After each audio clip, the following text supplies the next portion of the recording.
Hey, Brian from Garage Wall.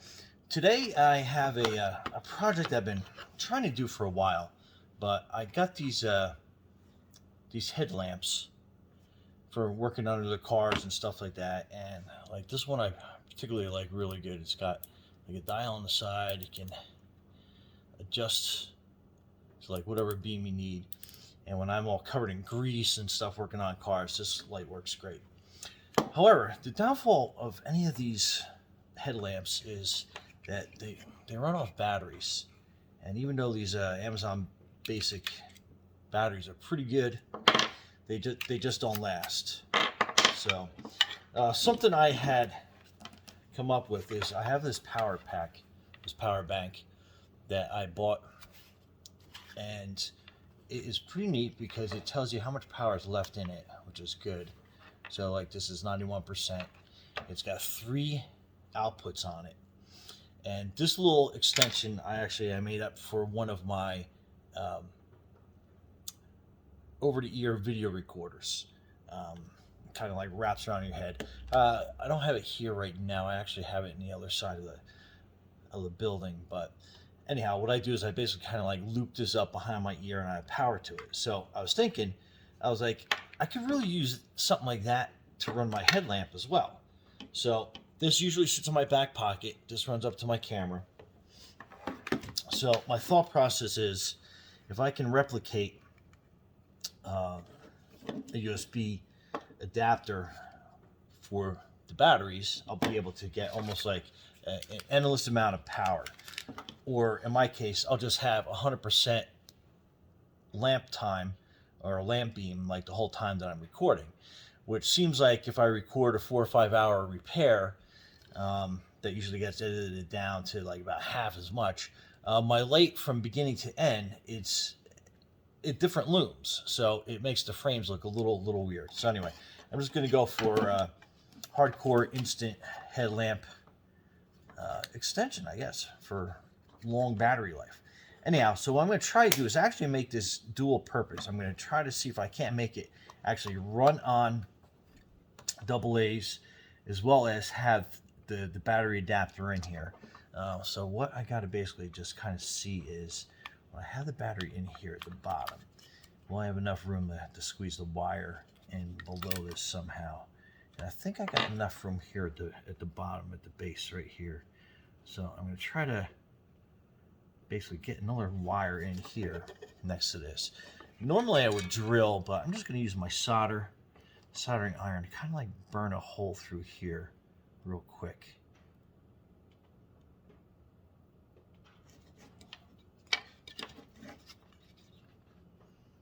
Like I said, normally I would use a drill, but yes, it's a time. I think I'm just going to do that. So kind of like just like drilling, but burn a hole through. So let's clean that tip off so when it comes time for solder, I'll be able to get that cleaned off pretty good.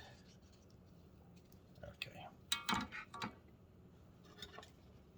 So I got my little hole. That was a little bit quicker than drilling. Just got to make sure you don't burn any of the wires or anything. But so I got this.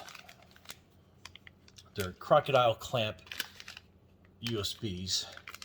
And the only reason why I did that is because it kind of helps me cheat a little bit, because now I got a positive and a negative lead off my USB adapter, or plug rather, that just plugs right into the back, and then I'm going to get basically my 5 volts right out of the get-go with that. So it kind of helps me cheat a little bit. So I'll just cut the ends off of this, and so we won't need those little alligator clips anymore, or garbage. And then I'm going to basically cut off the ends of these wires, or rather strip the ends of these wires.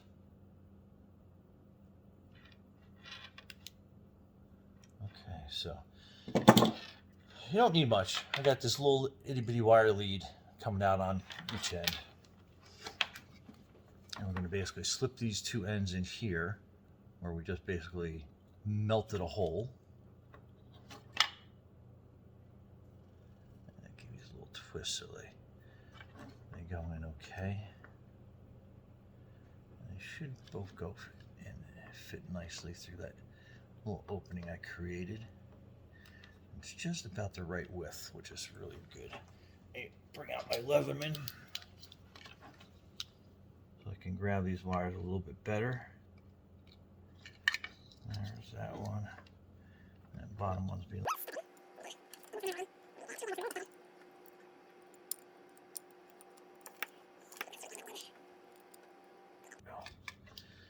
Alright, so I got both her wires in here.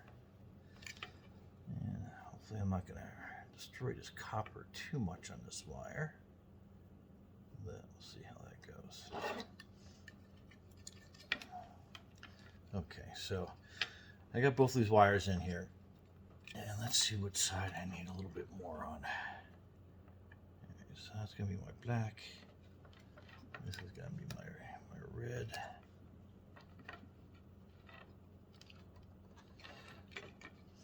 Alright, so if you can tell, I got the red on that side and I got the black on that side. So I'm basically just going to solder those connections on after I kind of split this wire apart a little bit better and get a little bit tighter routing. And black I'm going to need a little bit more, I think, for the travel.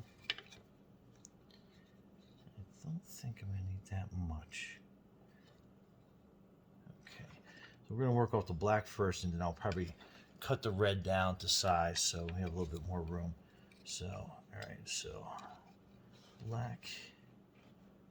Let's pull this back through the hole a little bit. We don't need that much.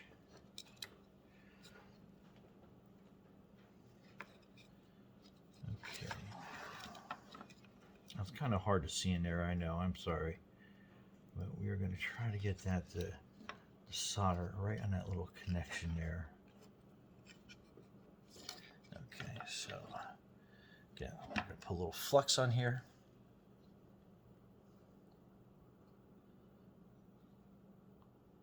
Help it stick a little bit better. And we got our little solder. And I put this little wire down here.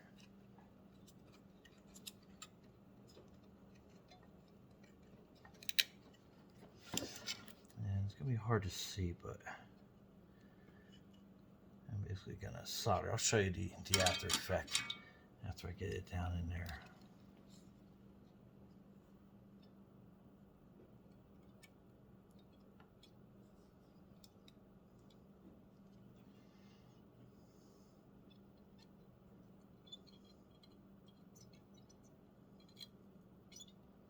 Okay. I think I got it.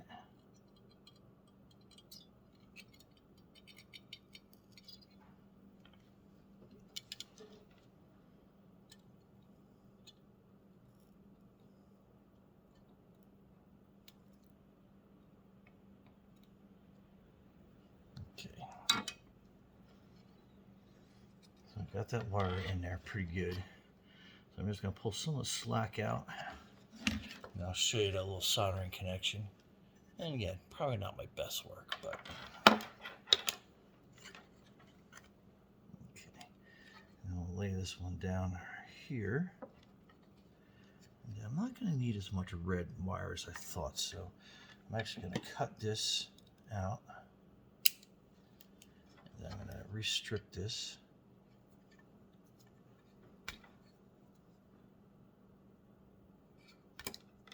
Okay. I'm going to dip this wire in some flux.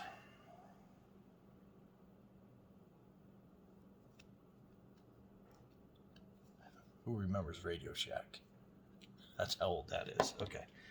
So basically going to kind of bend this in around here.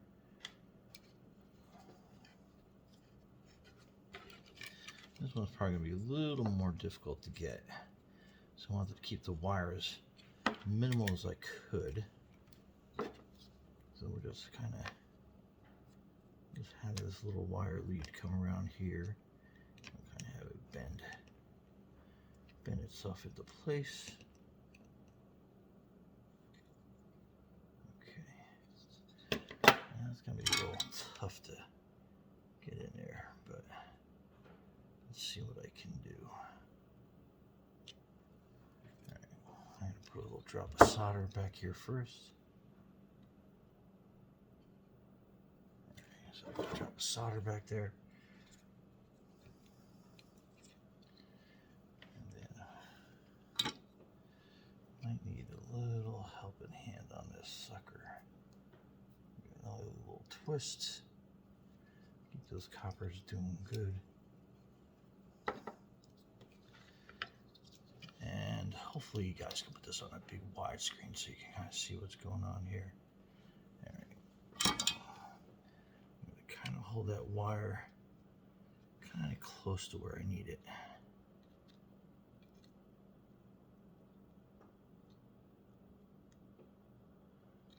Okay. All right, I think we're good. Now, let's set this. Our first test is going to be seeing that the batteries still work and they hold in position good.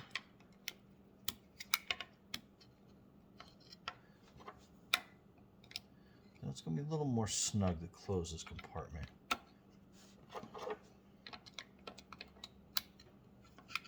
But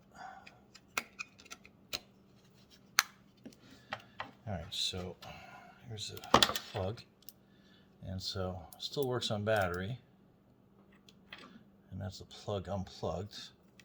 So there's no movie magic going on.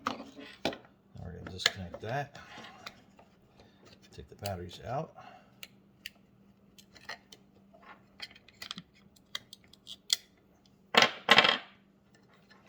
Alright, battery compartment closed. USB off. No lights. Now plug into our power pack here. Oh, turn that power pack on, and then boom. There we go. Basically, an unlimited amount of sunshine is available through all my camera videos. And you can see where that is. It's at 91%. And there you go. Full power without any battery drain and then a light dimming like halfway through the video. So anyway. I hope you enjoyed this little project. I'll put the links for basically everything that I use down below. Other than that, be safe out there, guys. Thanks for watching and subscribing.